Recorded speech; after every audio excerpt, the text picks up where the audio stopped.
A gente está vivendo lá no Rio de Janeiro esse tempo aqui, ó. Está escrito. O tempo, o ano do extraordinário. E foi exatamente o que esse homem viveu no tempo dele, quando ele termina de construir o templo. Pergunta para mim, quem? Salomão, o rei Salomão. Ele constrói o templo e ele toma uma atitude. Na hora que ele constrói o templo, ele toma uma atitude. Eu já construí 18 templos. Deus já me deu a graça, eu montei 18 igrejas. Porque eu sou fruto de um pastor americano.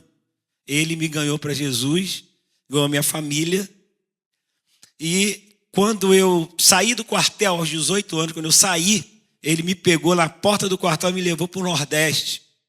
E nós abrimos 3 igrejas com ele. Eu não entendia nada de nada, mas ele cismou que eu era um discípulo dele e me chamava de filho, porque ele abriu mão do filho dele aqui nos Estados Unidos para viver essa missão da igreja do Nazareno.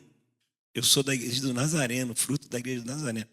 Então, ele foi me ensinando tudo. E quando eu me vi mergulhado nessa vida de missionário. E abrindo igreja, abri 18 igrejas, né? Foi algo extraordinário. E quando Salomão, então, constrói o templo, quando ele constrói o templo, ele faz uma oração. E lá em 2 Crônicas 7,14, que ele vai colocar aqui na tela, 2 Crônicas 7,14, ele diz assim: se o meu povo, em nome do Senhor, Deus falando através dele, se o meu povo, diga comigo, que se o orar, eu ouvirei dos céus, perdoarei os seus pecados e o quê? Sararei a sua terra. Olha o que Deus estava falando para ele. Então, eu comecei a entender, se o meu povo, está escrito aqui isso aqui? Se o meu povo, de tantas coisas que Deus construiu, de tantas coisas que Deus fez, céu, terra, o que mais? Fala uma aí. Céu, terra, as estrelas, os animais, o que mais? Tudo ele fez.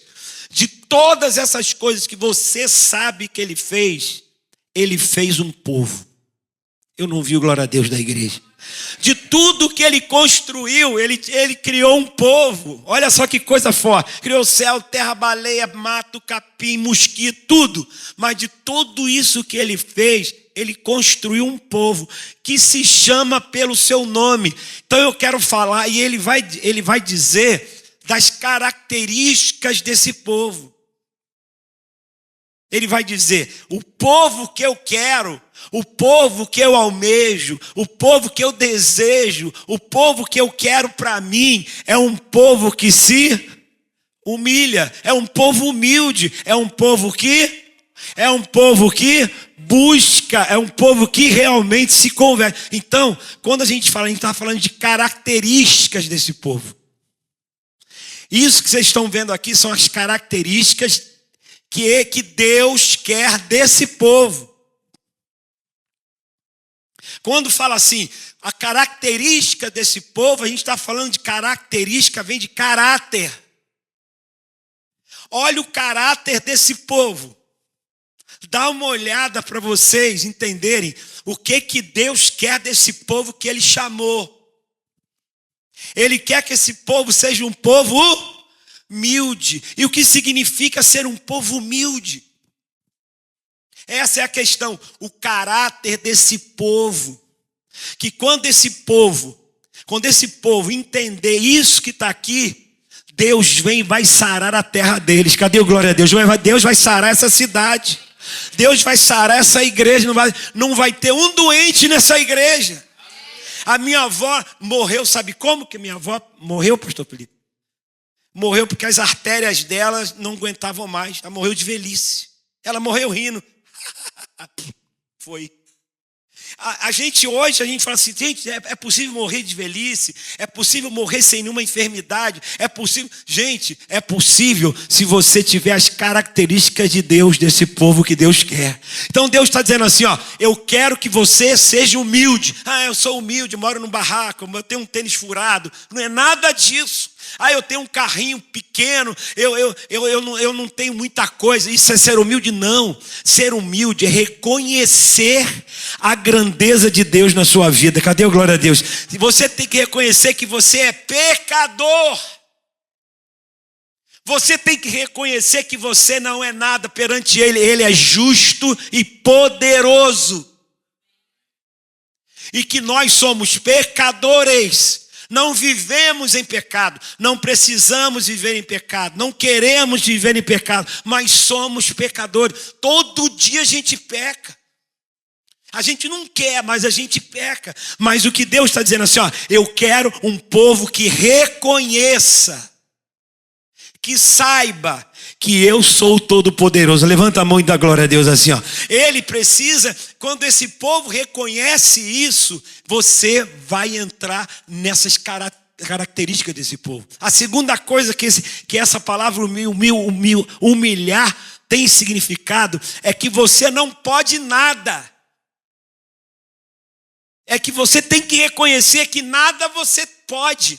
Você pode no Senhor, quando a Bíblia diz, posso todas as coisas naquele que me fortalece. Você não pode curar uma pessoa, você não pode libertar uma pessoa, você não pode nada. Você tem que reconhecer isso. Ah, eu posso ser rico, eu posso ser aquilo, eu posso. Você pode, se Deus permitir na sua vida. Tá? Levanta a mão e dá glória a Deus. Você enxerga porque Ele permite, você anda porque Ele permite, você respira porque Ele permite, eu canto porque Ele permite. Mas tem gente que não reconhece isso. Tem pessoas que dizem, não, eu tenho um dom, aí eu canto, aí eu toco, eu ganhei dinheiro, eu prosperei, o outro não, critica. Esse não sabe o significado da humildade, é reconhecer, é se colocar. E é isso que Deus está querendo. Deus quer um povo. Se o meu povo, olha o que ele está procurando. E se ele encontrar esse povo, ele vai sarar aquela nação. Se ele encontrar esse povo aqui, olha o recado de Deus para essa igreja. Eu não fui convidado, eu me convidei para estar aqui. Olha o que Deus faz. Ele manda dizer um recado para vocês. Eu quero que vocês tenham a minha característica. Eu quero que vocês sejam humildes, reconheçam que você sempre será menos. Tem um grande homem, um dos maiores homens de Deus da história, ele tinha um pupilo. Alguém que andava com ele. Toda vez que ele orava, toda vez que ele pregava, ele ganhava multidões de pessoas. Felipe, vem cá, por favor. Quando ele terminava de pregar, ele ajoelhava. Pode ajoelhar. E o pupilo dele dizia assim, ó, ora por mim do jeito que eu te ensinei. Senhor, esse homem não é nada. Ele é pequeno e continuará pequeno, Senhor, mas que cresça, que Jesus cresça nele, dá glória a Deus. Ele não é nada, nada ele é, mas o Senhor nele é tudo. Bate palma e dá glória a Deus por isso. Sabe, muito fala assim, chega, Felipe, tu arrebentou, pastor Marco, tu arrebentei. Eu arrebentei com a paciência dos outros. Eu arrebento porque eu deixo a minha esposa chateada, meus filhos chateados, mas o meu Deus sempre está comigo, sempre fazendo sempre aquilo que é verdade, que é preciso. Ele é Deus, Ele é Senhor. Então, quando nós começamos a puxar essa glória para nós saímos dessa condição e deixamos esse caráter para viver outro caráter. Eu sou o cara. Não, comigo não. Tem pessoas abrindo mão, eu posso, eu vou, eu consigo. Isso não é característica de um povo de Deus. A terceira característica desse povo humilde é que ele reconhece a palavra. Lâmpada para os meus pés e luz para o meu caminho. Você tem que reconhecer que a palavra é tudo para você. Levanta a tua mão e fala assim, eu reconheço que a palavra de Deus é tudo para mim. Eu não vou buscar, eu não vou comprar, não vou negociar. Olha o que eu vou dizer, eu não vou negociar, eu não vou comprar. Eu não vou sair desse país. Eu não vou entrar nesse país. Se eu não for na palavra e descobrir que Deus está falando comigo aqui na palavra, tem que ser tudo na palavra. A gente tem que reconhecer a palavra de Deus na nossa vida. Nós não podemos fazer nada porque o meu filho falou comigo. Pai, vai ser bom pra caramba. Ô filho, vai ser bom demais. Não! Tem que ser na palavra. Você tem que ir na palavra. E o que o inimigo quer? O que o diabo quer? Vamos falar verdade. O que ele quer? Que você vá pelo teu instinto, vá pela tua emoção, vá pela tua vibe. Vai, não, eu estou sentindo, não, vai acontecer, não vai ser legal. Está tudo caminhando. E Deus nessa história? Deus falou para você estar aqui. Então você está aqui. Deus fala para você não estar aqui. Não esteja aqui. Deus fala, casa. Quando eu casei, irmãos, a minha cidade inteira, eu casei com 21 anos. A cidade inteira falou assim: o Marcos Vinícius não vai ficar um mês casado. Eu estou há 40 e não sei quanto, que eu não quero nem saber quanto, imagina. Meu Deus do céu. 3 filhos. Quantos? O maior fotógrafo do Brasil e do mundo. Ele está entre os 4 fotógrafos do mundo. O outro é dentista, passou para dentista nos Estados Unidos, agora. Vai fazer 2 anos de faculdade agora. E o outro está lá em Filadélfia, com uma clínica, nem médico é. Agora que eu me toquei. Nem médico é. Como é que pode isso, gente? Olha, com 3 anos de idade, ele fala: pai, eu vou ser médico. Eu falei: filho, eu vou ser médico. 3 anos de idade, o Rafael. Está aqui comigo aqui, de férias aqui. Mas como é que você vai ser treino? Eu vou tirar neném. Eu falei: meu Deus do céu, que coisa mais maluca. Ele cresceu com 9 anos. O baterista da banda da comunidade de Nilópolis foi tocar pagode. Não pagode, mas foi tocar pagode. E aí eu olhei para um lado, olhei para o outro, não tinha ninguém para tocar. Aí o Rafael, eu estava ensinando a tocar bateria. Ele tinha 9 anos. Entrou na banda e nunca mais saiu. Não teve infância, não estudou, estudava nos hotéis. Fazia a prova, pegava a prova, fazia em casa com a mãe e levava para a escola, porque viajou a vida inteira. Quando foi no meio dessa situação, falei: Rafael, não dá para fazer medicina, vamos fazer odontologia. Fez odontologia 2 anos. Quando chegou em 2 anos, pai, não estamos aguentando, não dá, a banda está exigindo, volta ele para a banda de novo.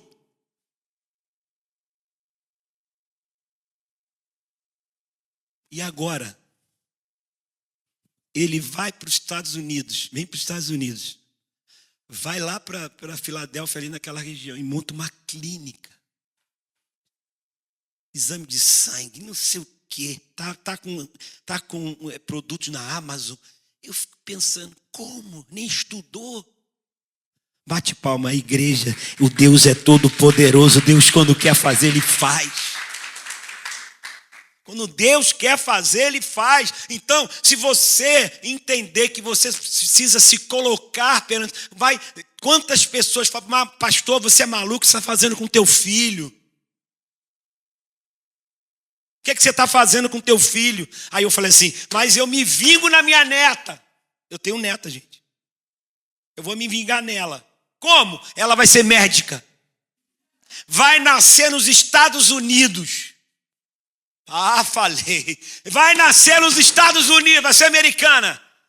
Preparei tudo. A esposa do meu filho engravidou. Ficou com a barriga desse tamanho, preparei tudo, bercinho, tudo, comprei passagem.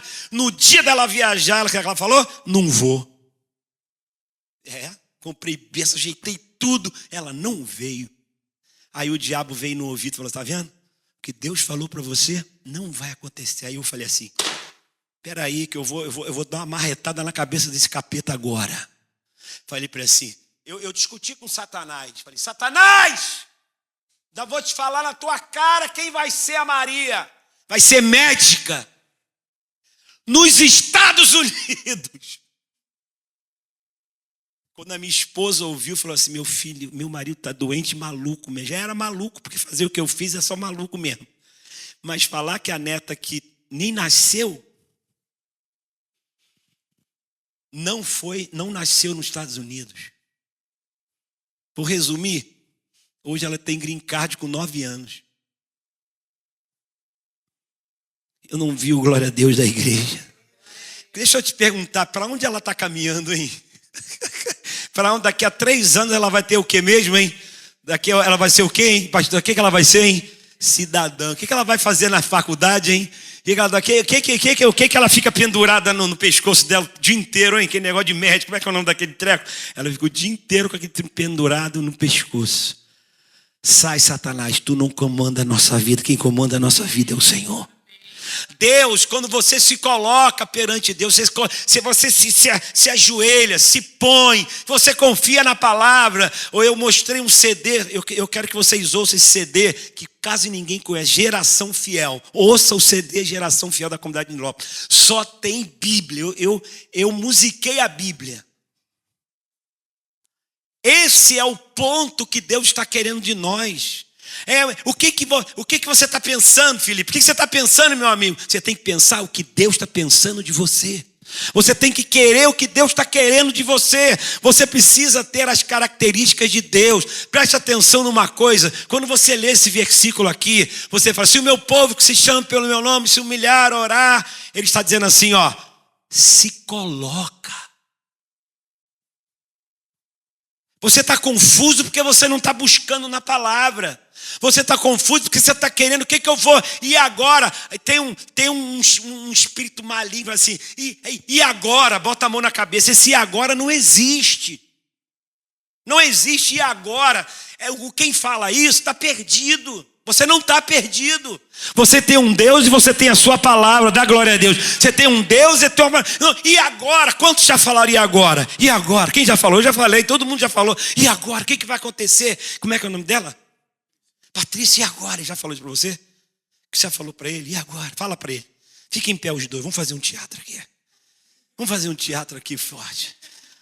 Bota um fundo musical de e agora.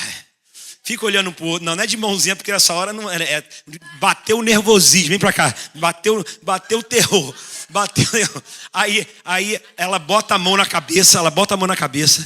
E descabela o cabelo todinho. Descabela. Não. Cabelo não. Isso é maldade. Ela bota a mão na cabeça e fala em inglês. Fala, não é português. E agora? Ai, meu Deus, agora você vai desesperar. E agora? Não, isso é de apaixonado, não é assim não. Você não pode olhar para ela que tu fica assim, não. É um desespero, é brabo. Não, desespero. Eu vou te ensinar. E agora? Cartão de crédito. Chegou. Vai.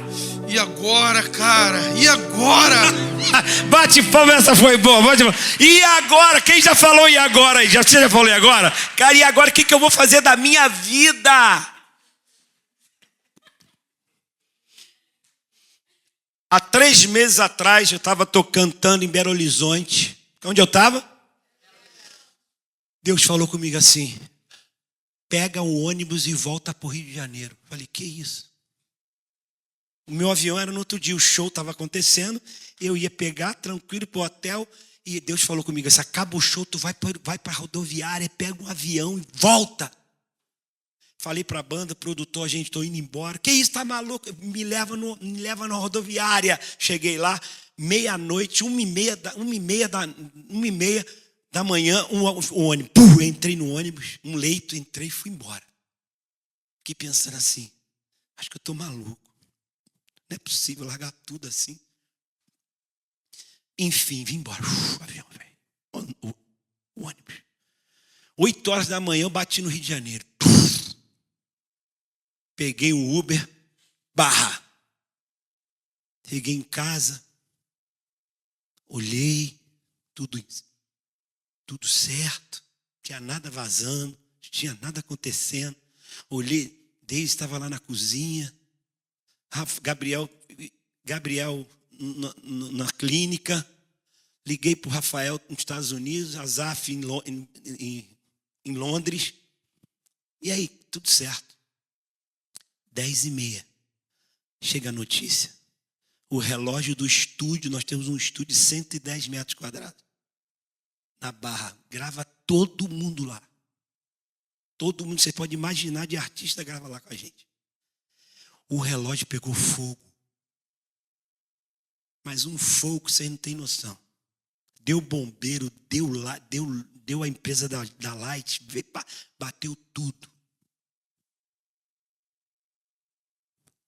Se eu não estivesse lá, quem chamaria o bombeiro? Quem chamaria? Eu quero te falar, quem mora do lado, que há 7 anos persegue a gente. 7 anos persegue a gente de dia e de noite, um juiz na área criminal. Quando ele viu aquele fogo, ele falou assim: agora é a minha vez. O estúdio está fechado há 4 meses. Não podemos gravar porque ele ameaçou a fechar o estúdio.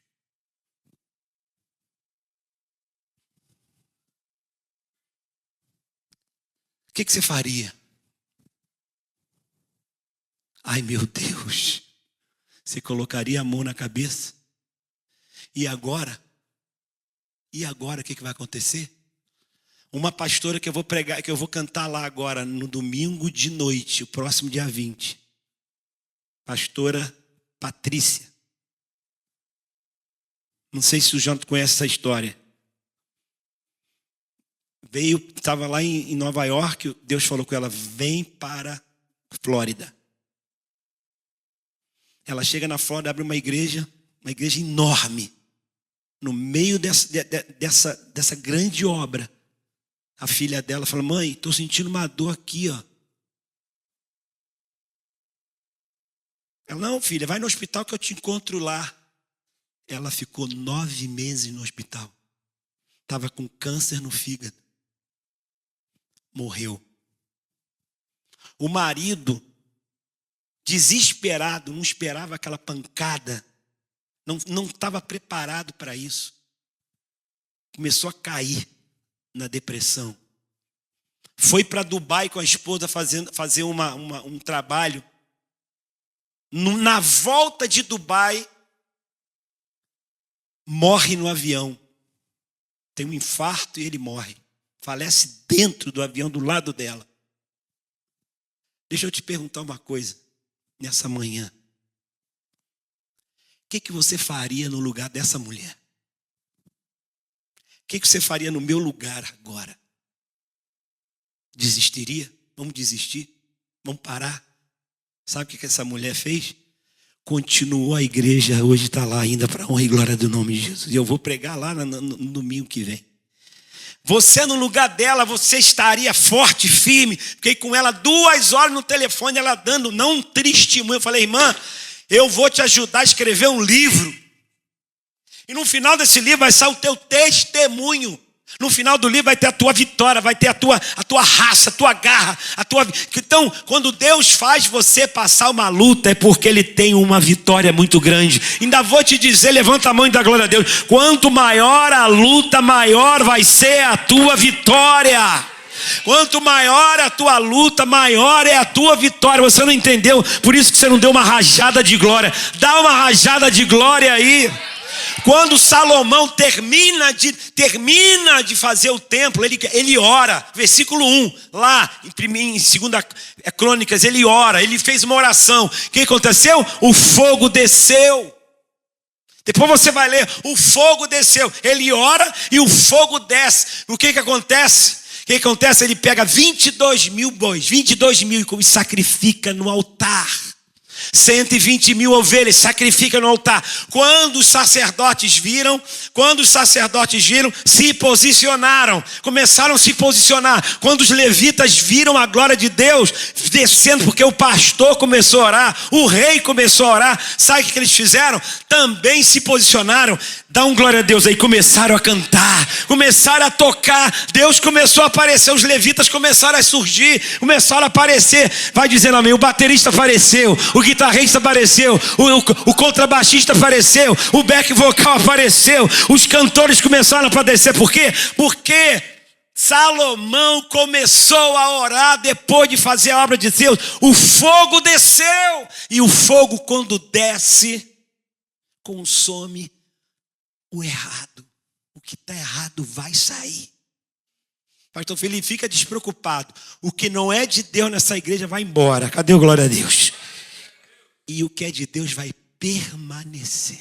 A gente fica triste porque perde algumas coisas, né? A gente fica triste porque sai umas coisas saem. Mas eu quero dizer para você, ó, Deus, quero que você bata uma palma bem forte. Deus está no controle de tudo. Eu não vi, glória a Deus, está no controle. Você pensa que aquela desgraça foi para te matar, foi para te fazer grande.